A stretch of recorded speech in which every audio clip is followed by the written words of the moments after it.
Copa America ও euro ফাইনালের বিশ্লেষণ জানাতে এই মুহূর্তে আমাদের সঙ্গে যুক্ত হয়েছেন সহকর্মী তাসওয়ার নাফি। নাফি, স্বাগত আপনাকে। ইউরোপের শ্রেষ্ঠত্ব একদিকে, আরেকদিকে লাতিন আমেরিকার শ্রেষ্ঠত্ব। স্পেনের সুযোগ রয়েছে দুটি ট্রফি যাওয়ার আজকেই। একদিকে টেনিসের মর্যাদার আসর উইম্বলডন চলছে, আলকারাজ যদি দিতে চায় শিরোপা একটি যাবেই, আর ইউরোপে যদি দিতে চায় আরেকটি শিরোপা গেল।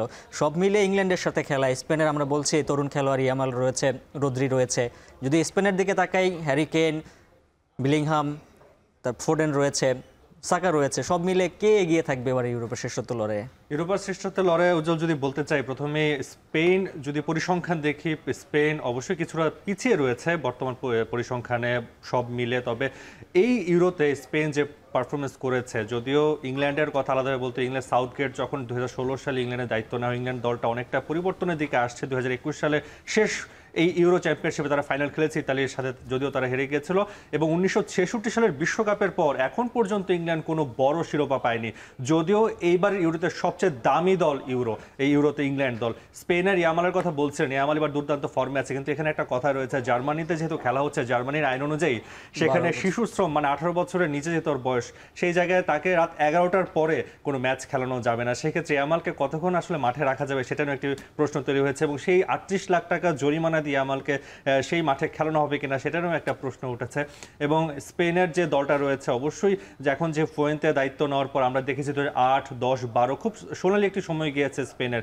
সেই স্পেন 2013 সাল থেকে তারা যে অবস্থায় রয়েছে, এরপর 11 বছর পর তারা একটি শিরোপা জিতেছিল নেশনস কাপের, তারপরেও স্পেন আর কোনো শিরোপা জিততে পারেনি। সেই 2008-এ ইউরো চ্যাম্পিয়ন, 10-এ হচ্ছে তারা বিশ্ব চ্যাম্পিয়ন, 12-তে তারা আবার ইউরো চ্যাম্পিয়ন হয়েছে। তবে ইংল্যান্ডের ব্যাপারে, ইংল্যান্ড এবার এখন পর্যন্ত 1966 সালের পর কোনো শিরোপা জিততে পারেনি।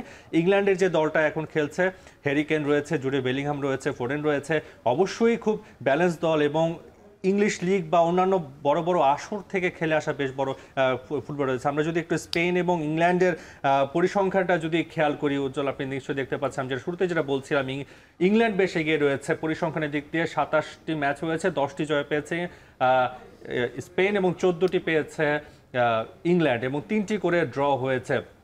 পরিসংখ্যানে যদি বলি, অবশ্যই এগিয়ে রয়েছে ইংল্যান্ড। এবং পরবর্তী যদি আমি চিত্রটা দেখি, পরবর্তী যে বিষয়টা রয়েছে উজ্জ্বল, আমি যে বিষয় নিয়ে বলছিলাম, যে ইংল্যান্ড এবং স্পেনের মুখোমুখি হওয়ার এবং পারিশ্রমিক পাশাপাশি আমি যদি বলি যে প্রাইজ মানির হিসেবেও বেশ একটা ভালো অবস্থানে রয়েছে। ইউরোর প্রাইজ মানিটা যদি আমি আপনাদেরকে দেখাই, বর্তমানে ইউরোর প্রাইজ মানিটা কেমন রয়েছে।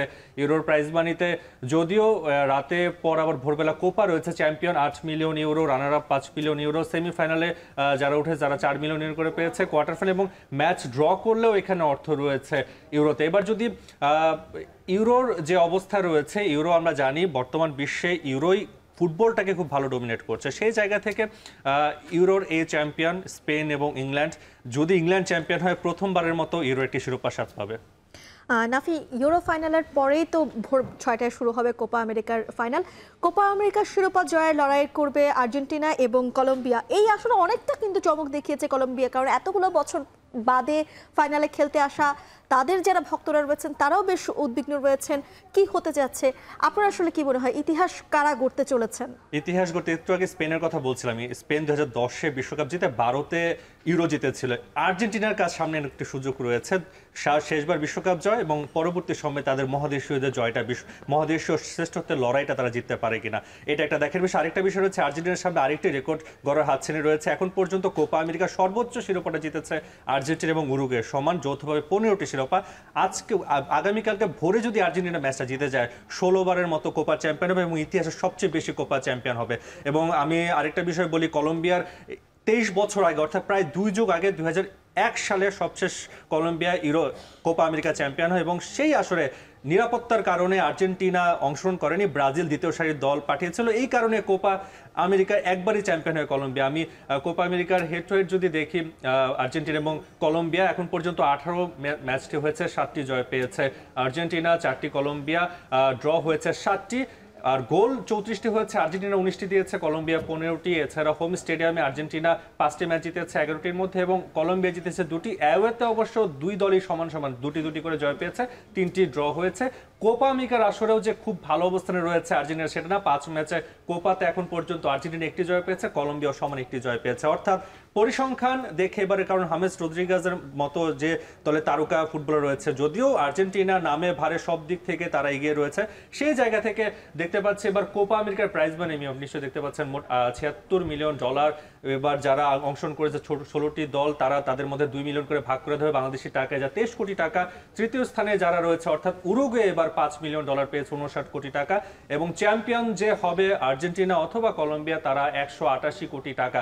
আপনি নিশ্চয়ই ইউরোর যে প্রাইজ মানি সেই তফাৎটা একটু যদি আপনাকে দেখাই, যদিও ইউরো নিয়ে বেশ একটা সবার একটা আগ্রহ থাকে, তবে প্রাইজ মানির দিক থেকে কিন্তু কোপা আমেরিকা এগিয়ে রয়েছে। ইউরোতে যেখানে 8 মিলিয়ন রয়েছে, $16 মিলিয়ন ধরবে, অর্থাৎ 188 কোটি টাকা কোপার চ্যাম্পিয়ন প্রাইজ মানি। ইউরোতে সেই তুলনায় অর্থটা কিছু রকম, রানার্স আপ সেই একই অবস্থা। বর্তমানে কোপার যে অবস্থা, কোপা যদিও আমরা চিন্তা করি, অনেকেই বলে কোপা নিয়ে, ইউরোর অনেক ফুটবলাররা কোপা নিয়ে নানান ধরনের কথা বলে, একসময় এমবাপ্পেও বলছিল যে কোপার আসরটা সেরকম জনপ্রিয় না, কিন্তু আপনি নিশ্চয়ই দেখেছেন যে এইবারের ইউরো কোপা আমেরিকাতে 16টি দল অংশগ্রহণ করেছে, তার মধ্যে বিশ্বকাপেই 10 বার চ্যাম্পিয়ন হওয়ার মতো দল রয়েছে, ব্রাজিল 5 বার, আর্জেন্টিনা 3 বার, উরুগুয়ে রয়েছে 2 বার। অর্থাৎ কোপা আমেরিকার যে জমজমাট লড়াই, এবং সেখানে আর্জেন্টিনাকে নামে ভারে এগিয়ে রাখলেও কলম্বিয়া যে খুব সহজে আর্জেন্টিনাকে জিততে দিবে সেটা বলা যাচ্ছে না। নাফি, আপনাকে ধন্যবাদ আমাদের সঙ্গে রাতের বাজারের আয়োজনে যুক্ত হবার জন্য।